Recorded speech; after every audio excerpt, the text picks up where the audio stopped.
আসসালামু আলাইকুম। আজকে এই কিছুক্ষণ আগে, এখন হচ্ছে দুপুর, কিছুক্ষণ আগে বলতে 12টা বা 11:30টার দিক দিয়ে একটা দুর্ঘটনা ঘটছে এখানে। এটা হচ্ছে আমাদের মানিকগঞ্জ জেলার সিংগার উপজেলার বাঙ্গালা, এই বাঙ্গালা থেকে আমতলা বলা হয়। এই আমতলা ঠিক একটা স্কুল বাসের সাথে একটা মোটরসাইকেল একেবারে মুখোমুখি সংঘর্ষ। সম্ভবত মোটরসাইকেলটা কোনো একটা কিছু ওভারটেক করতে গেছিল আর কি। একেবারে এই স্পটেই আর কি একজন মারা গেছে, আর একজন জীবিত আছে, সে নাকি এখন হাসপাতাল আছে।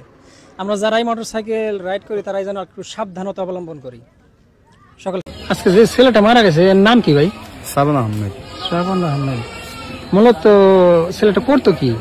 লেখাপড়া করতো, ইন্টার সেকেন্ড ইয়ারে দেবেন্দ্র কলেজে। এখনো পড়তেছে না? এখন রানিং, এবার এইচএসসি পরীক্ষার্থী।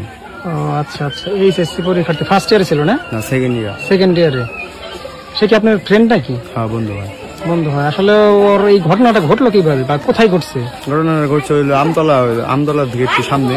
ও হচ্ছে আপনার মিতালার দিকে যেতেছিল, মানে একটা বাস আসতেছিল, ওভারটেক করতে যায়, বাসে লাগাই দিয়ে মানে ঘটনাটা ঘটছে। বাস ওভারটেক করতে যায়? না, বাস আসতেছিল, ও হলো একটা অটো ওভারটেক করতে যায়, বাসে যায় লাগাই দিয়েছে, মুখোমুখি সংঘর্ষ। ও, তার মানে ও ওভারটেক করতে গেছিল আর কি। হ্যাঁ, সেইখানে আর কি। আসলে ওই মোটরসাইকেলে ছিল কয়জন? দুজন ছিল, একজন হসপিটালে ভর্তি আছে। আর এখানে যে মারা গেছে ও কি আসলে ওইখানে স্পট ডেথ হয়ে গেছে নাকি পরে মারা গেছে? না, তখন বাসা ছিল, কিন্তু যখন হাসপাতালের দিকে নিয়ে যাইতেছিল তখন মারা গেছে। ও, তার মানে হাসপাতালে নিয়ে যাওয়ার পথে মারা গেছে। আর ওর যে ফ্রেন্ড ছিল পিছনে যে বসা ছিল, ও অসুস্থ, হসপিটালে ভর্তি আছে। সেও এখন হাসপাতালে ভর্তি আছে না?